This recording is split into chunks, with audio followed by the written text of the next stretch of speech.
이번에 국정감사에서 확인된 게 하나 있어요. 뭐요? 김현지의 위상 엄청나게 높은 사람이다. 오. 대통령과 직접 소통하고 대통령이 직접 관리한다. 이게 확인이 됐잖아요. 아, 강훈식 예, 실장 얘기로. 사실 뭐 이미 실체는 거의 드러난 것 같아요. 강훈식 실장이 거의 다 인정을 이제 뭐 실체에 대해서 거의 이제 뭐 얘기를 거의 하신 것 같아요. 그러니까 이번에 국정감사에서 확인된 게 하나 있어요. 뭐요?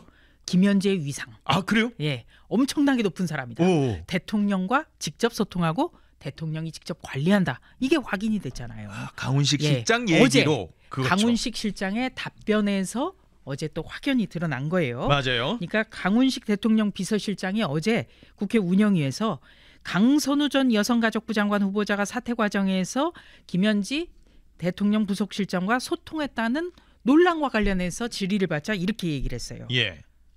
김 실장 불러서 주의 줬다. 아, 그러니까 통한 건 100% 맞다고 그렇죠. 확인한 거죠, 그러니까. 강선우 사퇴 과정에 김현지가 있었다. 그게 사실이다. 확인을 해준 거예요. 그건 대통령실 예. 비서실장이 지금 확인해 준 예, 거예요. 그러니까 지금까지는 김현지가 강선우한테 전화해서 사퇴해 이런 식으로 전화를 걸었으니까 사퇴했을 거다라는 보도가 나왔을 뿐이거든요. 그랬었죠. 한겨레 신문에. 근데 그거를 어제 국회 운영위원회에서 강훈식 대통령 비서실장이 맞다고 확인해 준 겁니다. 그런 거죠. 그거 엄청 센 거죠. 그런 거죠. 네. 김 실장을 불러서 주의를 줬다.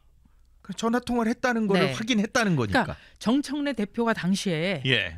버티면 된다라는 식으로 얘기하지 않았습니까? 어. 근데 갑자기 강선우 후보자가 사퇴를 해요. 예. 알고 보니까 김현지 비서관이 전화 통화를 했다. 이런 보도가 나왔던 거죠. 그랬었던 그래서 건데. 지금까지는 예. 뭐 여권에서 그건 보도일 뿐이지 확인된 건 아니다라고 그랬었어요. 그랬었죠. 그런데 어제 강훈식 대통령 비서실장이 운영위에서 김현지가 강선우한테 전화한 거 맞다. 이렇게 확인한 겁니다. 야. 엄청난 거죠. 이게 예. 여권에 있는 사람들이 뭐 강선우 후보자한테 좀 뭐 이런저런 얘기했을 때도 강선우 후보자가 버텼는데 예. 김현지 전화 받고 그만뒀다는 것 아니겠습니까? 그러니까요. 그러니까 엄청 센 거죠. 엄청난 그리고 거죠. 김현지의 전화 통화 내용이 바로 이재명 대통령의 뜻일 거다. 야. 그러니까 복심 중에 복심이다. 어제 다 확인이 된 거예요. 아니 원래는 대통령 비서실장이 전화를 하던가 인사수석이 하던가 아니면 정무수석이 하던가 뭐 이런 정도로 얘기를 해서 아이고 이 대통령실 분위기가 이렇습니다. 뭐 이렇게 그렇죠. 얘기를 해야 되는 게 통상적으로는 이제 정무수석 정도가 예. 통화를 해서 그렇죠. 여론을 좀 고려해서 스스로 거취를 결단했으면 좋겠다. 예. 이렇게 하는 게 답이잖아요. 그런데 총무비서관이 강훈식 실장 얘기로 표현을 그대로 빌면 일개 비서관. 네. 일개 비서관이 50명 중에 한 명. 예. 예. 일개 비서관이 비서관 50명 중에 한 명이 50명 중에 한 명인데 그 한 명이 전화를 걸었어요. 그것도 총무비서관은 대통령실 예산 살림살이 집행자예요. 하는 네. 살림살이 집사예요. 그렇죠. 근데 그런 사람이 장관 후보자한테 전화 걸어가지고 그만두라? 그것도 말이 안 되는 거죠. 그러니까 엄청나게 센 거예요. 어마어마한 거죠. 이게 사실 직급으로 말하면은 뭐라 그래야 될까요? 우리 그냥 한 10년 차 기자 정도가 어떻게 보면은 보도국장 인사 정도라 그래야 될까요?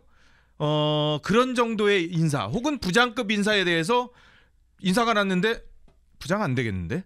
뭐 거의 이런 거잖아요. 있을 수가 없는 일이잖아요. 그러니까 저는 이런 거 보면서 참 이재명 정부가 독특하고 예. 정부가 성공하기를 바라지만 실패할 확률이 굉장히 높다. 이렇게 진단을 해요. 왜냐하면 예.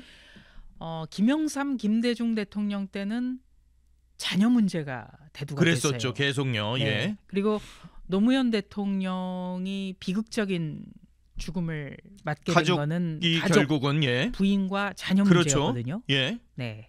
그리고 이제 뭐 박근혜 대통령 같은 경우에는 자녀는 없었습니다만 예. 뭐 그분도 이제 측근이라고 하는 이른바 네. 지금 뭐 최순실 얘기도 나옵니다만 예. 김현지가 옛날 최순실과 같은 행동을 하는지 그런 생각이 드네요라고 그렇죠. 또 은혜님께서는 저도 얘기를 이제 해주셨어요. 바로 저 점이에요. 예. 그러니까 가족과 관련된 거였잖아요. 예. 대부분이. 그런데 그랬었죠. 김현지 실장 같은 경우는 비서관이란 말이에요. 그렇죠. 네. 비서관이에요. 예. 그러니까 직급도 높지가 않아요. 일개 비서관이에요. 네. 예, 그렇기 강훈식 실장. 때문에 굉장히 희한하다는 생각을 하는 거예요. 그런 거죠. 그리고 이 50명 중에 한 명, 강훈식 실장의 직접적인 워딩은 직접적인 그 발언은 일개 비서관인데요. 예. 이 일개 비서관의 단 하루 국감 출석을 막기 위해서 대통령부터 정부 여당이 다 뛰었어요. 그렇죠. 인사도 내주고. 네, 그거는 박근혜 대통령 때 최서원 씨하고는 비교가 안 되는 거예요. 물론 뭐 대통령실은 뭐 그것 때문에 인사낸 건 아니라고 계속하지만 누가 그걸 누가 봐도 그런 믿겠어요? 오해를 예. 이거 저 김현지가 강선우 장관 후보자한테 전화했던 것도 사실 에이, 설마 그랬을까? 근데 한겨레 보도니까 좀 믿어볼까 뭐 이런 생각이었는데 이게 진짜였다는 거 아니겠습니까? 야, 그러니까 지금 물론 김현지는 최서원과는 다르게 공적 영역에 들어온 사람이긴 해요. 그런데 직급과 공무원으로서의 그런데 그 직급에서 할 수 없는 일들을 다 하지 않습니까? 지금 그런 거죠. 예. 그렇기 때문에 논란이 되는 거죠.